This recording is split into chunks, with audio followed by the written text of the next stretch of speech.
Quando eu terminei meu curso de psicologia nos anos 2000, meus professores e professoras me diziam o seguinte: Rossandro, provavelmente, muito raramente, você vai receber algum adolescente com ideação suicida durante o seu longo período de atendimento.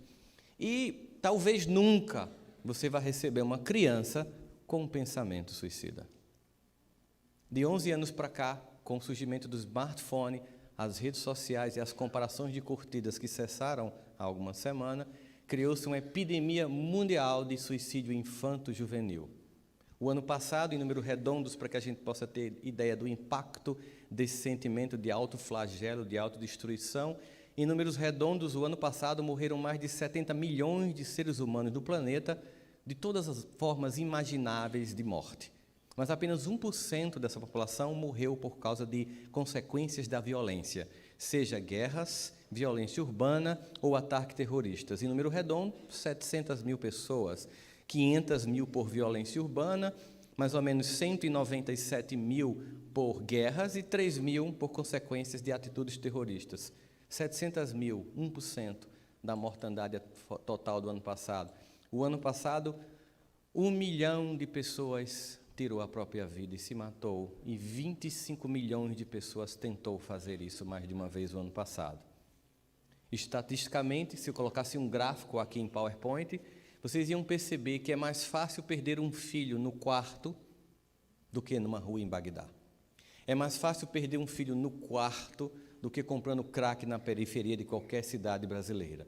Porque o que nós vivemos hoje é um processo profundo de autoabandono, de abandono familiar, de desconstrução de laços afetivos que tem ampliado a sensação de infelicidade, não obstante o fato de sermos a sociedade humana que mais conseguiu minimizar as dores e ampliar a escala de conforto.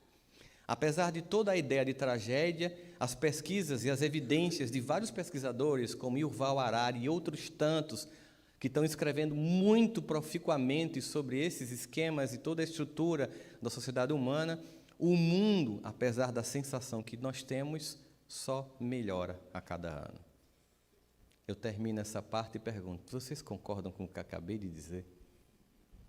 Ou é tipo assim, esse cara está viajando? Vamos às evidências. O que acontece é que se percebeu que, a partir dos anos 80, um conjunto de fenômenos que foram criados na sociedade para nos dar a sensação de infelicidade. Nenhum deles foi de propósito, mas eles foram se conjugando de tal monta que a gente começa a olhar para a sociedade como totalmente decadente, inviável. Assim, nos anos 80, foi fundada uma rede de TV nos Estados Unidos, cujo nome todos vocês conhecem, que transmite notícias 24 horas.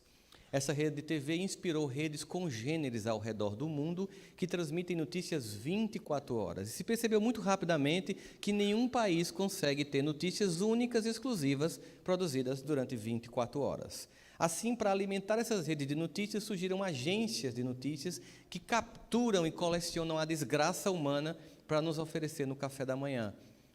Assim, quando você vai tomar café da manhã, começa notícias do tipo: uma bomba explode no Iraque, mineiros são soterrados na China, mais um estudante entra numa escola nos Estados Unidos, mata os colegas, depois é morto pela polícia, mais uma jovem é morta de bala perdida, explode mais um escândalo do Mensalão. Na quinta manchete você diz: esse mundo está perdido.